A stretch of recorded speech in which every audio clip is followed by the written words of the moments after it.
Primeiro, obrigado a Deus pela minha vida, pela missão de presidir o Brasil e pela oportunidade de restabelecer a verdade, o que é bom para todos nós.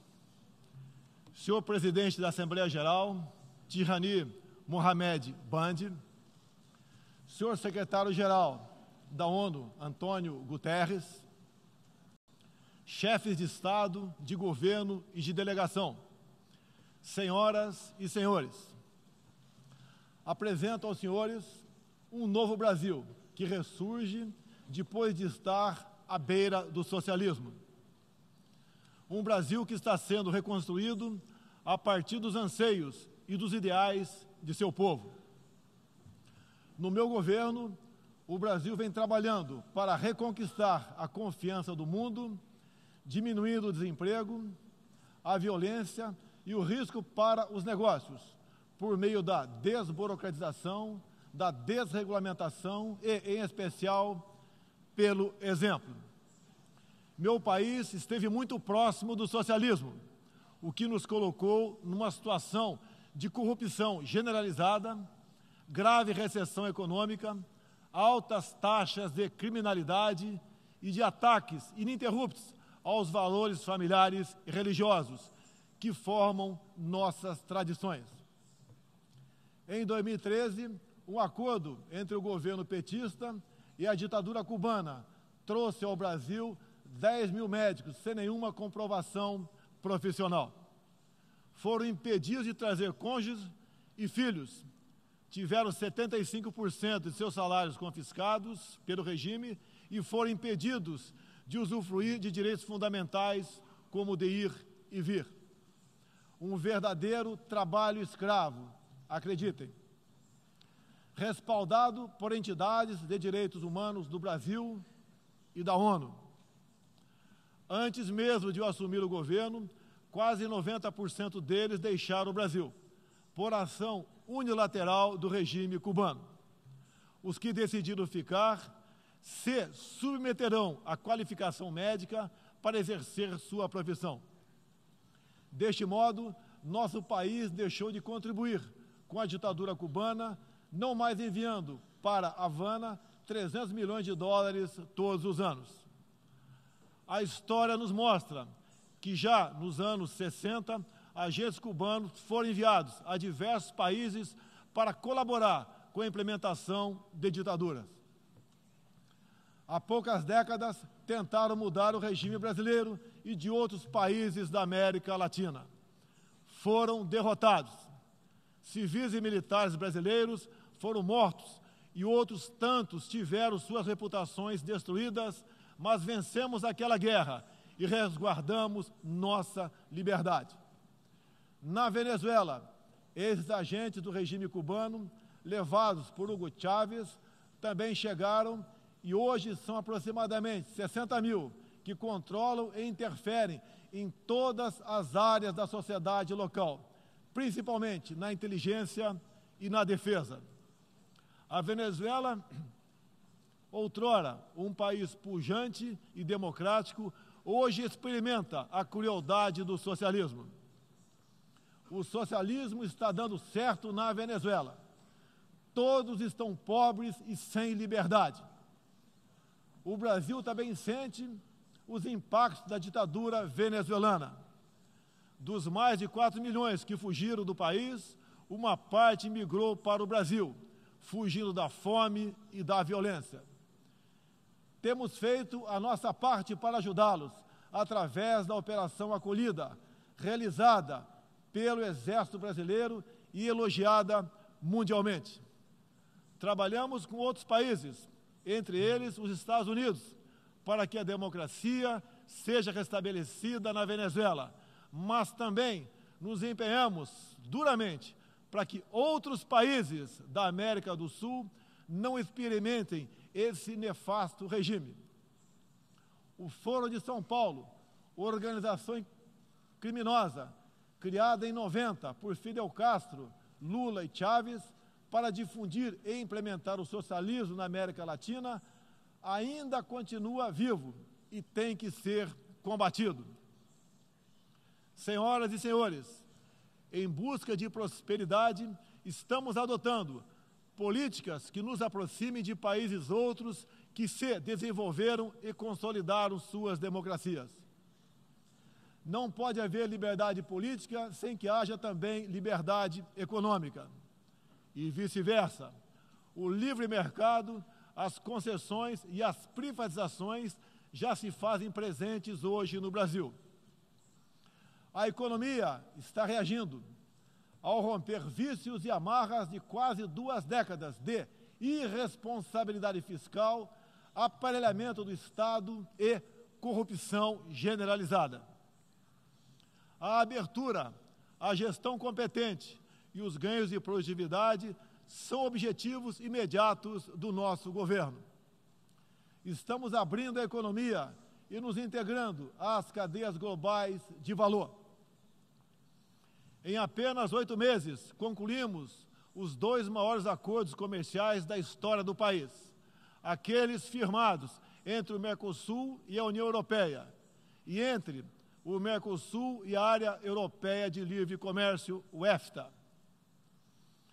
Pretendemos seguir adiante com vários outros acordos nos próximos meses. Estamos prontos também para iniciar nosso processo de adesão à Organização para a Cooperação de Desenvolvimento Econômico, OCDE.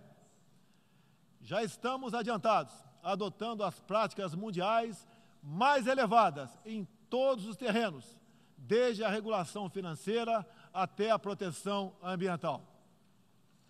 Senhorita Isani Calapalo, indígena aqui presente no Brasil, agora vamos falar de Amazônia. Em primeiro lugar, meu governo tem o compromisso solene com a preservação do meio ambiente e do desenvolvimento sustentável em benefício do Brasil e do mundo. O Brasil é um dos países mais ricos em biodiversidade e riquezas minerais. Nossa Amazônia é maior que toda a Europa Ocidental e permanece praticamente intocada. Prova de que somos um dos países que mais protege o meio ambiente. Nessa época do ano, o clima seco e os ventos favorecem queimadas espontâneas e também as criminosas. Vale ressaltar que existem queimadas praticadas por índios e populações locais, como parte de sua respectiva cultura e forma de sobrevivência. Problemas qualquer país os tem. Contudo, os ataques sensacionalistas que sofremos por grande parte da mídia internacional, devido aos focos de incêndio na Amazônia, despertaram nosso sentimento patriótico. É uma falácia dizer que a Amazônia é patrimônio da humanidade e um equívoco, como atestam os cientistas, afirmar que a Amazônia, a nossa floresta, é o pulmão do mundo. Valendo-se dessas falácias, um ou outro país, em vez de ajudar, embarcou nas mentiras da mídia e se portou de forma desrespeitosa com espírito colonialista. Questionaram aquilo que nos é mais sagrado, a nossa soberania. Um deles, por ocasião do encontro do G7, ousou sugerir aplicar sanções ao Brasil sem sequer nos ouvir. Agradeço àqueles que não aceitaram levar adiante essa absurda proposta. Em especial, o presidente Donald Trump, que bem sintetizou o espírito que deve reinar entre os países da ONU: respeito à liberdade e à soberania de cada um de nós.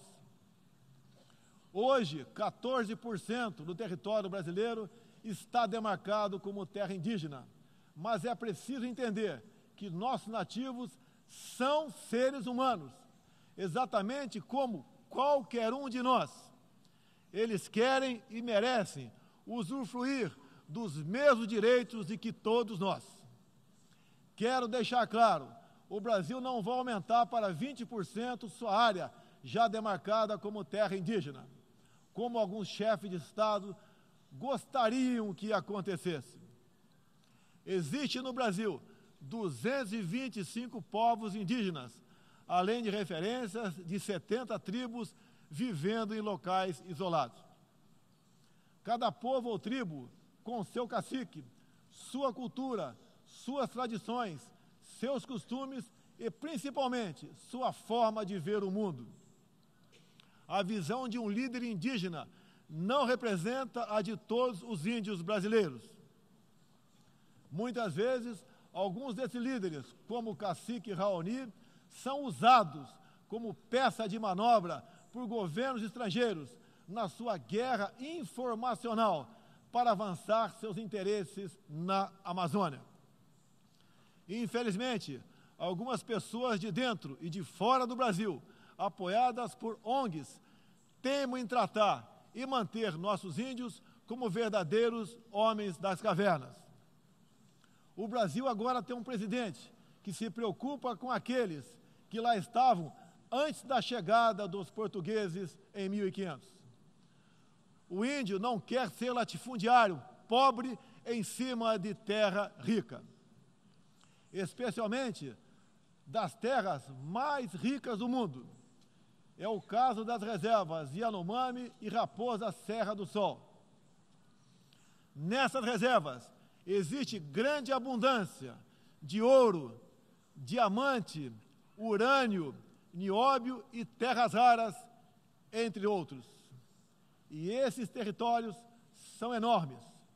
A reserva Yanomami, sozinha, conta com aproximadamente 95 mil quilômetros quadrados, o equivalente ao tamanho de Portugal ou da Hungria, embora apenas 15 mil índios vivam nessa área. Isso demonstra que os que nos atacam não estão preocupados com o ser humano índio, mas sim com as riquezas minerais e a biodiversidade existentes nessas áreas. E para mostrar aos senhores que não existe uma autoridade única entre os índios, eu quero ler uma carta aqui de grande parte das comunidades indígenas endereçadas para os senhores. O grupo de agricultores indígenas do Brasil, formado por diversas etnias e com representantes por todas as unidades da federação, que habitam uma área de mais de 30 milhões de hectares do território brasileiro, vem respeitosamente perante a sociedade brasileira endossar apoio total e restrito à indígena Izani Calapalo, aqui presente, do Parque Indígena do Xingu, Mato Grosso, que a mesma possa, na Assembleia das Nações Unidas, em Nova York, Estados Unidos, externar toda a realidade vivida pelos povos indígenas do Brasil, bem como trazer à tona o atual quadro de mentiras propagado pela mídia nacional e internacional, que insistem em fazer dos povos indígenas do Brasil uma reserva de mercado, sem fim, atendendo interesses estrangeiros de países que ainda enxergam no Brasil uma colônia, sem regras e sem soberania. O Brasil possui 14% do seu território nacional regularizado como terras indígenas, e muitas comunidades estão sedentas para que o desenvolvimento dessa parte do Brasil finalmente ocorra sem amarras ideológicas ou burocráticas. Isso facilitará o alcance de uma maior qualidade de vida nas áreas do empreendedorismo, saúde e educação. Uma nova política indigenista no Brasil é necessária. O tempo urge. Medidas arrojadas podem e devem ser incentivadas na busca pela autonomia econômica dos indígenas. Certamente que, se um conjunto de decisões vier nesse sentido, poderemos vislumbrar um novo modelo para a questão indígena brasileira. Um novo tempo para as comunidades indígenas é fundamental. A situação de extrema pobreza em que se encontram, sobrevivendo tão somente do Bolsa Família e de cestas básicas, nunca representou dignidade e desenvolvimento. O ambientalismo radical e o indigenismo ultrapassado e fora de sintonia com o que querem os povos indígenas representam o atraso, a marginalização e a completa ausência de cidadania. A realidade ora posta impõe que o mundo, na arena da Assembleia das Nações Unidas, possa conhecer nossos desejos e aspirações na voz da indígena Izani Kalapalo, que transmitirá o real quadro do meio ambiente e das comunidades indígenas brasileiras.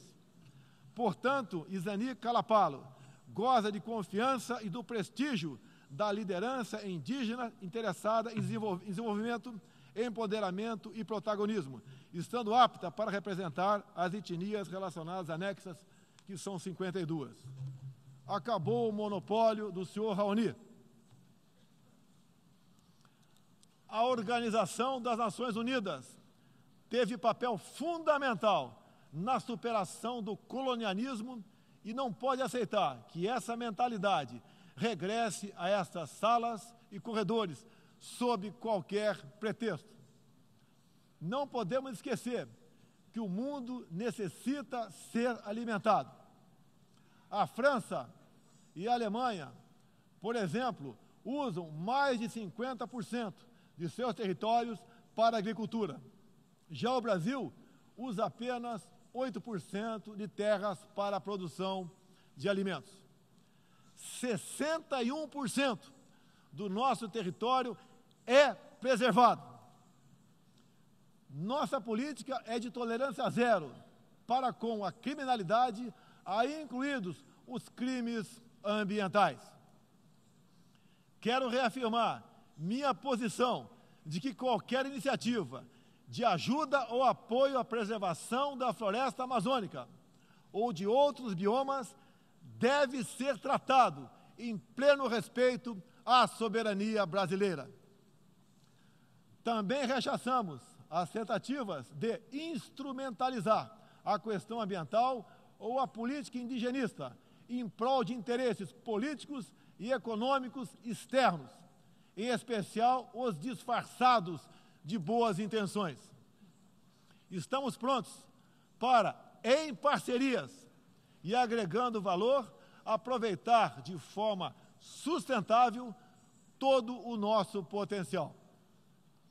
O Brasil reafirma seu compromisso intransigente com os mais altos padrões de direitos humanos, com a defesa da democracia e da liberdade de expressão religiosa e de imprensa. É um compromisso que caminha junto com o combate à corrupção e à criminalidade, demandas urgentes da sociedade brasileira. Seguiremos contribuindo, dentro e fora das Nações Unidas, para a construção de um mundo onde não haja impunidade, esconderijo ou abrigo para criminosos e corruptos. Em meu governo, o terrorista Cesare Battisti fugiu do Brasil, foi preso na Bolívia e extraditado para a Itália. Outros 3 terroristas paraguaios e um chileno que viviam no Brasil como refugiados políticos também foram devolvidos aos seus respectivos países. Terroristas, sob disfarce de perseguidos políticos, não mais encontrarão refúgio no Brasil. Há pouco, presidentes socialistas que me antecederam desviaram centenas de bilhões de dólares, comprando parte da mídia e parte do parlamento. Tudo por um projeto de poder absoluto. Foram julgados e punidos, graças ao patriotismo, perseverança e coragem de um juiz que é símbolo no meu país, o doutor Sérgio Moro, nosso atual ministro da Justiça e Segurança Pública. Esses presidentes também transferiram boa parte desses recursos para outros países, com a finalidade de promover e implementar projetos semelhantes em toda a região. Essa fonte de recursos secou. Esses mesmos governantes vinham aqui todos os anos e faziam descompromissados discursos com temas que nunca atenderam aos reais interesses do Brasil, nem contribuíram para a estabilidade mundial. Mesmo assim, eram aplaudidos. Em meu país, tínhamos que fazer algo a respeito dos quase 70 mil homicídios e dos incontáveis crimes violentos que anualmente massacravam a população brasileira. A vida é o mais básico dos direitos humanos. Nossos policiais militares eram o alvo preferencial do crime. Só em 2017, cerca de 400 policiais militares foram cruelmente assassinados. Isso está mudando. Medidas foram tomadas e conseguimos reduzir em mais de 20% o número de homicídios nos 6 primeiros meses do meu governo. As apreensões de cocaína e outras drogas atingiram níveis recorde. Hoje o Brasil está mais seguro e ainda mais hospitaleiro. Acabamos de estender a isenção de vistos para países como Estados Unidos, Japão, Austrália e Canadá. E estamos estudando adotar medidas similares para a China e Índia, entre outros. Com mais segurança e com essas facilidades, queremos que todos possam conhecer o Brasil, em especial a nossa Amazônia, com toda a sua vastidão e beleza natural. Ela não está sendo devastada e nem consumida pelo fogo, como diz mentirosamente a mídia. Cada um de vocês pode comprovar o que estou falando agora. Não deixe de conhecer o Brasil. Ele é muito diferente daquele estampado em muitos jornais e televisões. A perseguição religiosa é um flagelo que devemos combater de forma incansável. Nos últimos anos, testemunhamos em diferentes regiões ataques covardes que vitimaram fiéis congregados em igrejas, sinagogas e mesquitas. O Brasil condena energicamente todos esses atos e está pronto a colaborar com outros países para a proteção daqueles que se veem oprimidos por causa de sua fé. Preocupam o povo brasileiro, em particular, a crescente perseguição, a discriminação e a violência contra missionários e minorias religiosas em diferentes regiões do mundo. Por isso, apoiamos a criação do Dia Internacional em memória das vítimas de atos de violência baseados em religião ou crença. Nessa data, recordaremos anualmente aqueles que sofrem as consequências nefastas da perseguição religiosa. É inadmissível que, em pleno século XXI, com tantos instrumentos, tratados e organismos com a finalidade de resguardar direitos de todo tipo e de toda sorte, ainda haja milhões de cristãos e pessoas de outras religiões que perdem sua vida ou sua liberdade em razão de sua fé. A devoção do Brasil à causa da paz se comprova pelo sólido histórico de contribuições para as missões da ONU. Há 70 anos, o Brasil tem dado contribuição efetiva para as operações de manutenção da paz das Nações Unidas. Apoiamos todos os esforços para que essas missões se tornem mais efetivas e tragam benefícios reais e concretos para os países que as recebem. Nas circunstâncias mais variadas, no Haiti, no Líbano, na República Democrática do Congo, os contingentes brasileiros são reconhecidos pela qualidade de seu trabalho e pelo respeito à população, aos direitos humanos e aos princípios que norteiam as operações de manutenção de paz. Reafirmo nossa disposição de manter contribuição concreta às missões da ONU, inclusive no que diz respeito ao treinamento e à capacitação de tropas, área em que temos reconhecida experiência.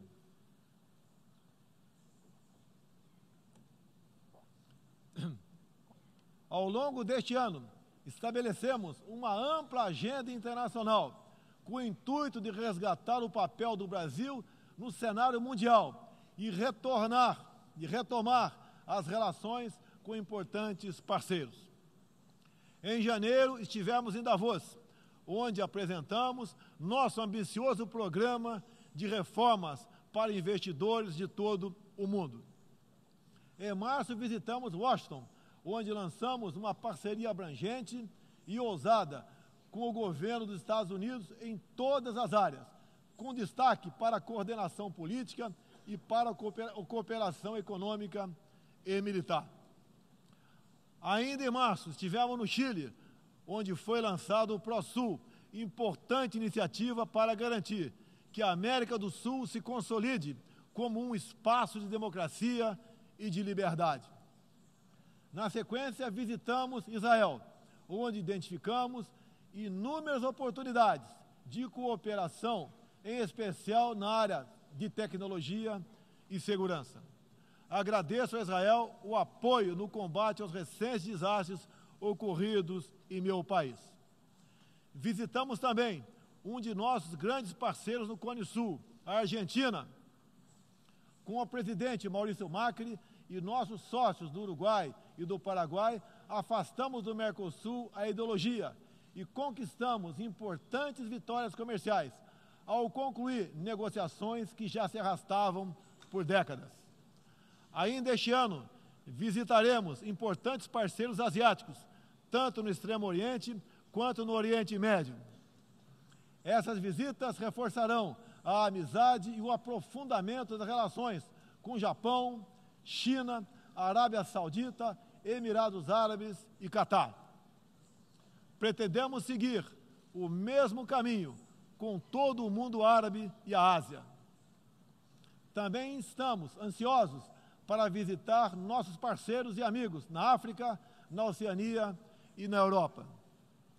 Como os senhores podem ver, o Brasil é um país aberto ao mundo em busca de parcerias com todos os que tenham interesse de trabalhar pela prosperidade, pela paz e pela liberdade.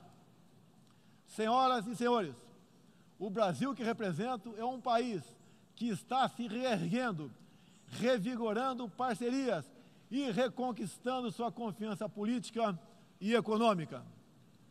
Estamos preparados para assumir as responsabilidades que nos cabem no sistema internacional. Durante as últimas décadas, nos deixamos seduzir, sem perceber, por sistemas ideológicos de pensamento que não buscavam a verdade, mas o poder absoluto. A ideologia se instalou no terreno da cultura, da educação e da mídia, dominando meios de comunicação, universidades e escolas. A ideologia invadiu nossos lares para investir contra a célula máter de qualquer sociedade saudável, a família.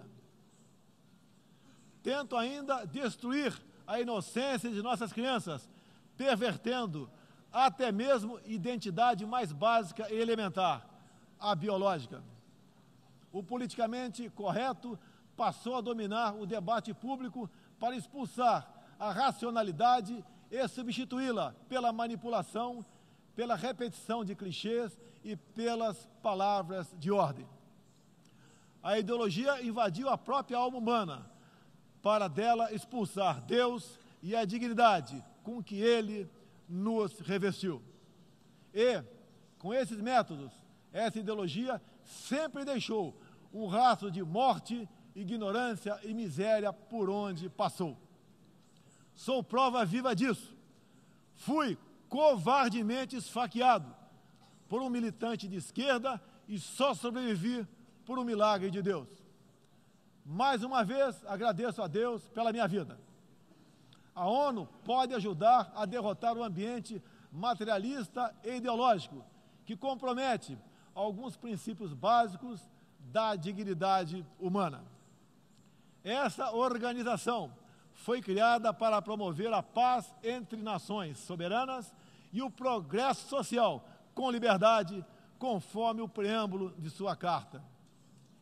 nas questões do clima, da democracia, dos direitos humanos, da igualdade de direitos e deveres entre homens e mulheres, e em tantas outras, tudo o que precisamos é isso: contemplar a verdade seguindo João 8,32. E conhecereis a verdade, e a verdade vos libertará. Todos os nossos instrumentos, nacionais e internacionais, devem estar direcionados, em última instância, para esse objetivo. Não estamos aqui para apagar nacionalidades e soberanias, em nome de um interesse global abstrato. Esta não é a organização do interesse global, é a Organização das Nações Unidas. Assim deve permanecer, com humildade e confiante no poder libertador da verdade. Estejam certos de que poderão contar com este novo Brasil, que aqui apresento aos senhores e senhoras. Agradeço a todos pela graça e pela glória de Deus. Meu muito obrigado.